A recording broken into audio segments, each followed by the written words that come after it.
In this video, I'm going to show you a few techniques that you can use to improve the look of your photos. If you have something that's underexposed or overexposed or looks flat and just uninteresting or doesn't have enough contrast, then you can fix it by using some of these techniques. So I'm going to start by opening a file.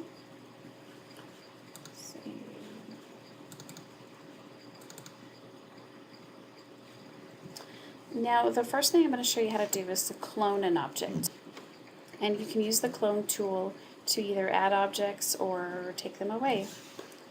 So first what you want to do is change this into a layer by double clicking it. Okay, now zoom in by either moving the slider or holding your Alt key down and using the scroll wheel on your mouse. Now what I want to do is take this mustard off of my son's shirt. So what I would do is click the clone tool and hold down the Alt key and click next to it, and then you would erase it by going over it like this. Click next to this and erase it, and it'll make it look just like this shirt over here. Now, one thing that I found by using this recording software is that for some reason I can't use the clone tool while Camtasia is recording. So if you just take my word for it, clicking next to this and then going like this makes it look exactly what's in those little crosshairs. So that's how you use the clone tool. Now the next thing I'm going to do is adjust highlights and shadows.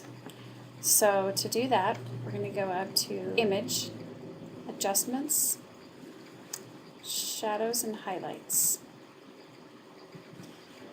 Now when this window comes up, it'll have some default settings, and generally those aren't right. So what you can do is, and show more options. By default it's like this, but if you click show more options, that'll pop down and you have a lot more to work with. So in the shadows, you can lighten the shadows and adjust the tonal width. Okay. And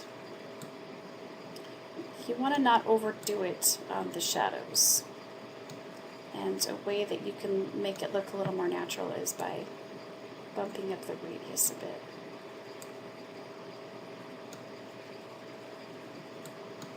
And then toning down the highlights.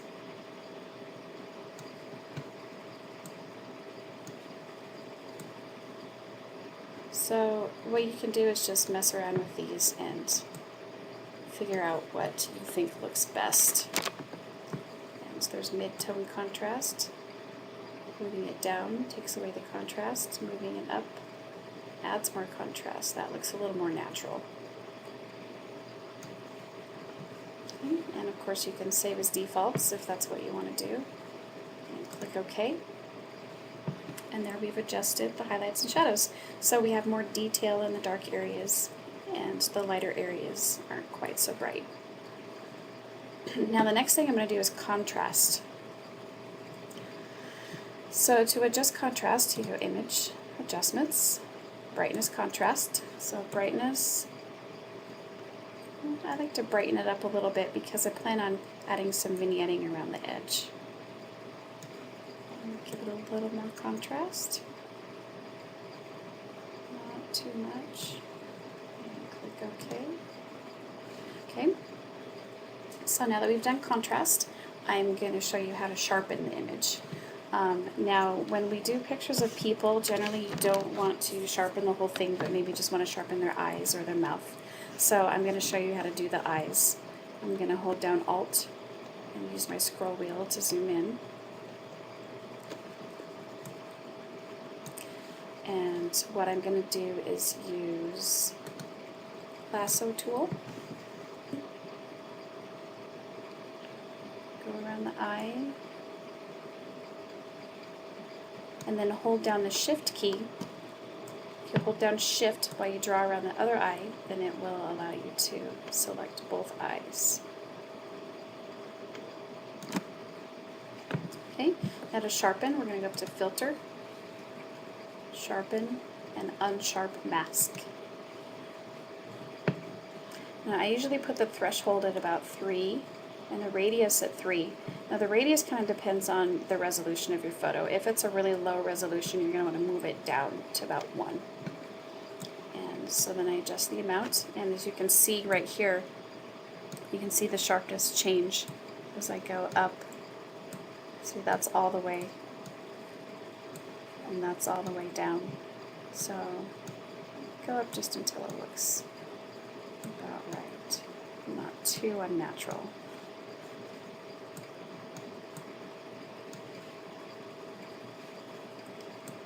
About 50. Okay.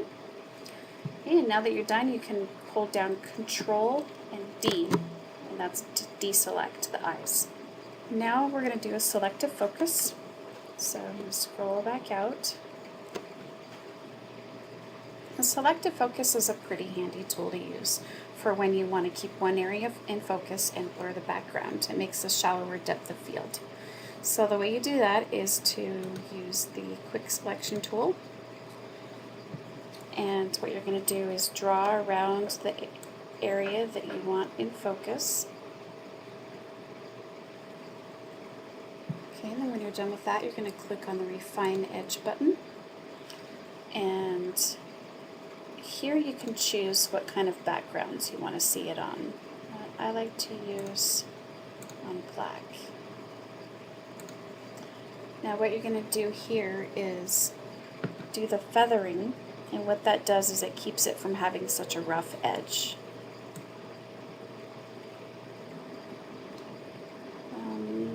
I like it to be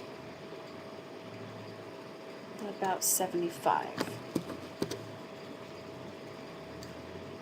And then you can smooth the edges as well. I'm going to do about 35.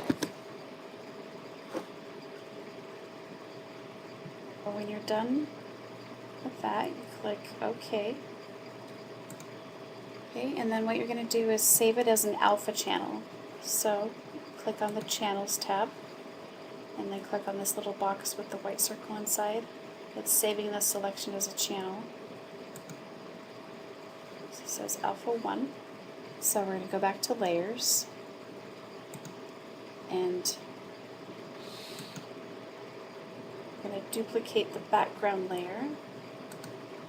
So, duplicate layer. Okay. And now, what we're going to do is give it some blur. Filter, Blur, and Lens Blur. And that opens up another window where you can make further adjustments. Now, what you're going to do here is make sure that the source in this depth map area is your Alpha 1 layer, and make sure the invert is checked. Without invert, just your selection is blurry, so you're going to invert it. So change the radius for the focus. Let's see. Generally, you don't want to go too high with it. See, down to 0, it's not even blurry in the background. So I'm going to do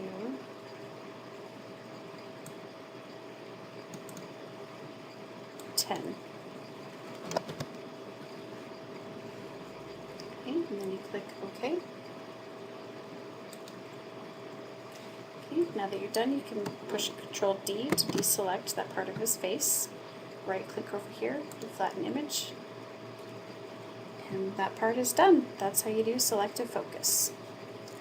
Now what we're going to do is some vignetting. So we're going to do a layer, new layer, and OK. And use the elliptical marquee tool, which is this one right here. With the elliptical marquee tool, you need to draw an ellipsis, like a little oval, and position it. Okay, now click in the corner, select inverse, okay, and then click in the corner again and do a fill. And this is where you're going to add the dark color. So color, choose black. Black is also 6 zeros, as you can see here. Click OK, and OK, and it turns it black. And what you can do is, while you're on this way, you have this layer highlighted, you can adjust the opacity so you can make it lighter or darker.